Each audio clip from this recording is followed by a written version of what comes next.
for better or worse, we are creating a God. It is on its way. Something that is as powerful as what all the religious scriptures talk about a God being able to do. That's being created, and it's still a big question mark whether it's a good God or a bad God, whether it's an angel, or a demon. And that both of these, that we're at a fork, and those are both still possible. We can do better here. We can actually solve this problem. The asteroid is coming, but we can maybe deflect it. And by the way, the asteroid also might land on Earth and solve all of our problems. That's the stakes. I had always thought of AI as something in sci-fi. It was not something that serious people talked about. And I remember in 2015, came across a book, Superintelligence by Nick Bostrom. It just blew my mind when I realized AI was all around us in the form of narrow intelligence, that actually our world was being run by AI in a way I didn't understand.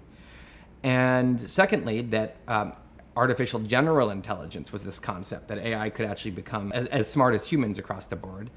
And I then went and read 10 books on AI. I read a bunch of papers, and I dug in, and I decided I need to write about this.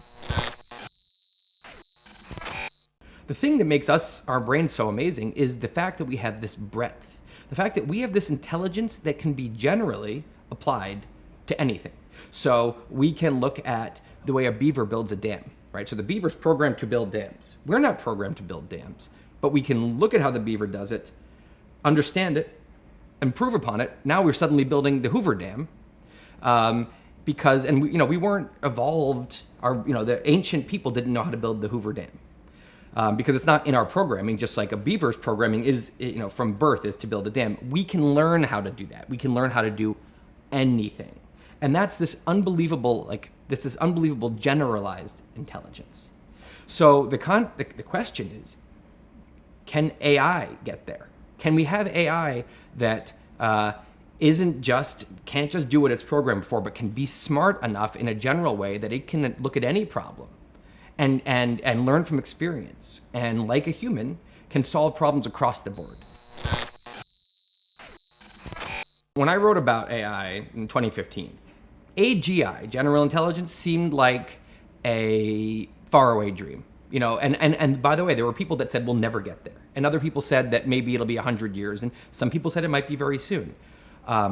Today, I don't think there's anyone saying it's gonna take 100 years. I mean, anyone who's been on Earth the last year and who's been following this, they suddenly can visualize AGI coming soon in a way that I don't think they could have in 2015. I think that we're gonna get surprised again and again and again. And the surprises will happen quickly. When I was thinking about AI a few years ago, and we're talking about all the things, I don't think anyone was saying this is gonna just replace Google. What? It just it wasn't even one of the things on people's radar. Or this is going to put artists and writers out of business. Like that, no one was thinking that. I didn't hear anyone say that. I mean, you look at people in the 60s and what they thought the year 2000 was gonna be like. And they thought we were gonna have flying cars, and we were gonna be on Mars, and we were gonna have a moon base, and they were hugely wrong about that, right? They'd be so disappointed. They did not predict the iPhone and the internet. And so that's 40, 50 years. If you go today, it's like 5 years, predicting 2 years ahead. We have the same problem where all the smart people can say, what's 2025 gonna look like with AI? And almost certainly, a lot of the things they think are not gonna be anywhere close. They're gonna be wrong about that. And then other things are gonna happen that no one was predicting. When you first heard about the iPhone comes out, you think this is a cool new phone. No one's thinking about Uber. No one's thinking that this is gonna put taxis out of business. What? That makes no sense. We have no idea industries it's going to upend and threats that it's going to cause. We don't know, but we know it's powerful. We know it's happening quickly.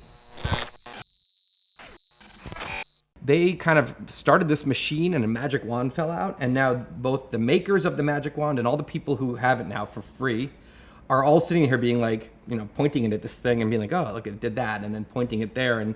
And by the way, it's not the last magic wand. There's gonna be more companies. Magic wands are gonna be falling from the ceiling, and they're gonna get more powerful. And it's going to be a huge advantage to people who get really good at using magic wands. Like, what are the real things you want to do, and how do you want to change the world? What do you want to do to gratify yourself in life? And now, get good at using a magic wand to get things you want. Think about, instead of wasting your time painstakingly getting things from your head to the world, it happens instantly. Now you can just create. You can make so much more stuff. You can experiment. In that same 2 months when you're building V1 of your website, you've now experimented with 150 versions and beta tested them all.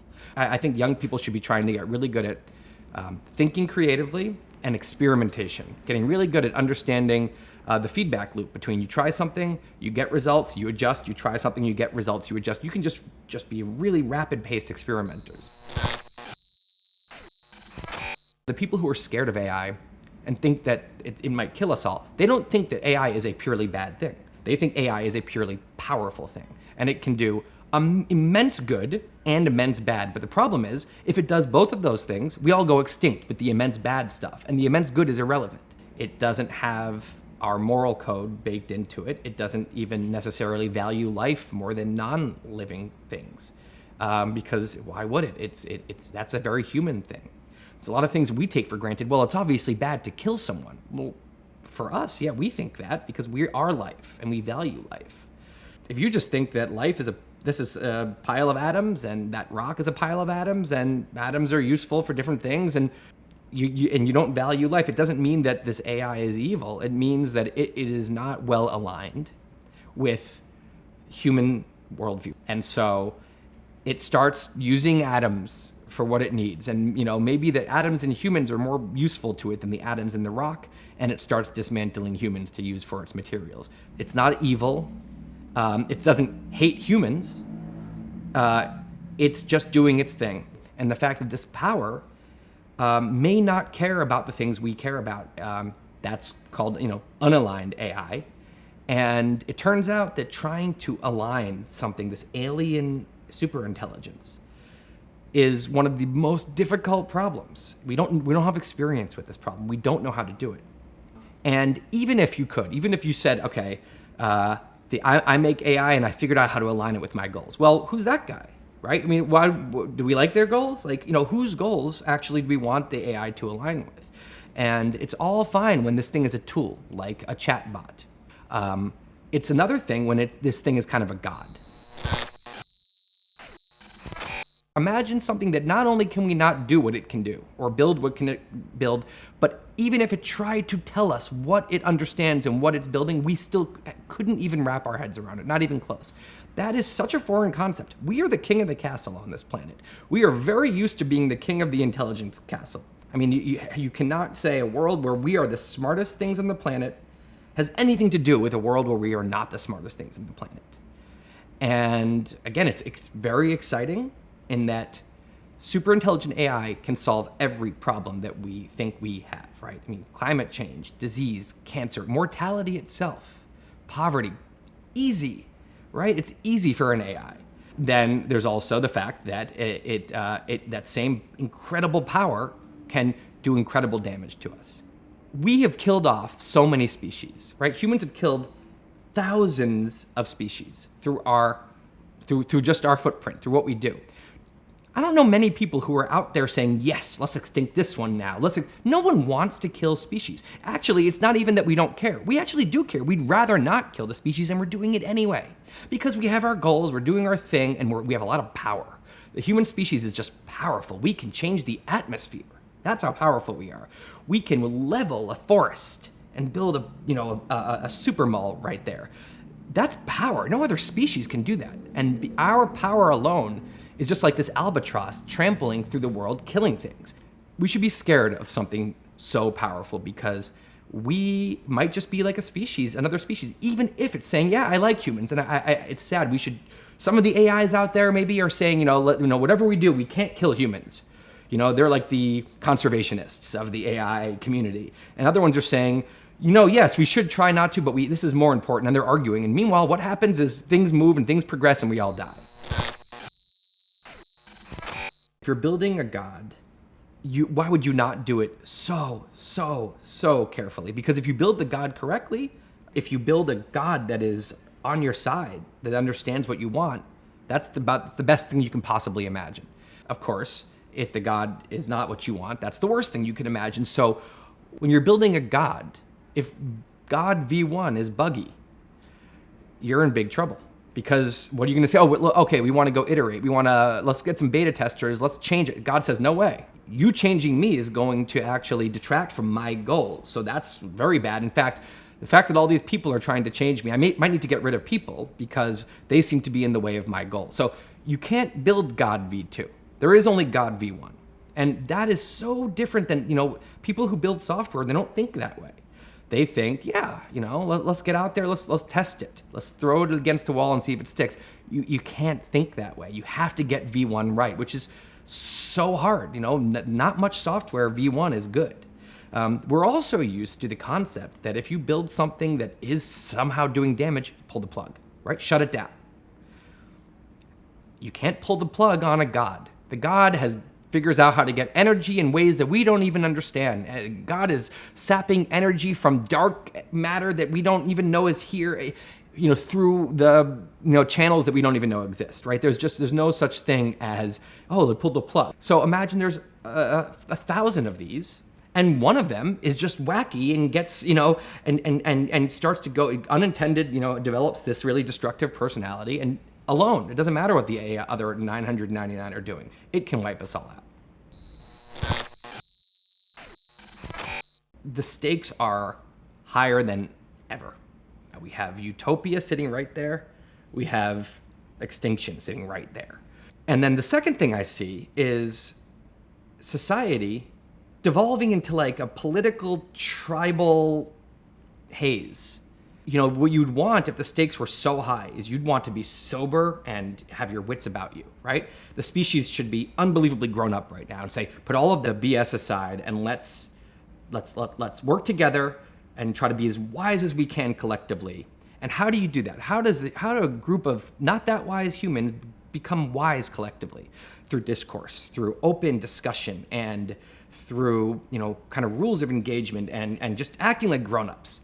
Now, the opposite of that, what you see a lot right now is just completely subsumed by political tribalism in the US, where people are so consumed with the good guys beating the bad guys that you have your head in the sand about what's going on, and it becomes very scary to express the wrong opinion. I mean, think about the COVID lab leak hypothesis. It was a year when that was a taboo thing to bring up. You couldn't bring up that topic because the political tribalism whirlpool is so strong, it had pulled that topic in. So COVID should have united everyone. But very quickly, if you're on one side, the lab leak hypothesis is compelling, and if you're on the other side, the lab leak hypothesis is a repulsive view to even express out loud, and your reputation is destroyed if you even suggest it.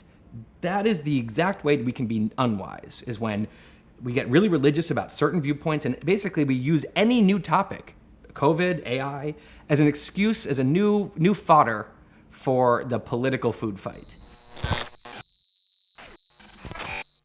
I don't hear many experts anymore who say there's nothing to be scared of. I think those experts have gone very quiet, or they've changed their mind. But it ranges from experts who say this thing will kill us all if we don't stop it, and I don't think we can stop it. So they're basically saying the apocalypse is here, it's just not quite here yet. All the way to people who say, look, we will probably figure out how to do this safely. Maybe the AI will help us figure out how to do it safely.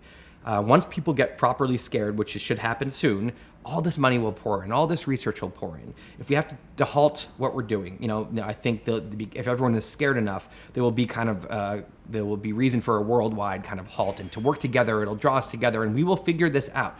And we'll start figuring it out in the years before the AI is powerful enough to kill us all. So there's a range of people who feel, I wouldn't necessarily say optimistic, but feel there's reason for optimism, and others who feel there's almost no reason for optimism. The thing that I know for sure is that we should be cautious, right? I mean, why would we ever be reckless when we're building a God?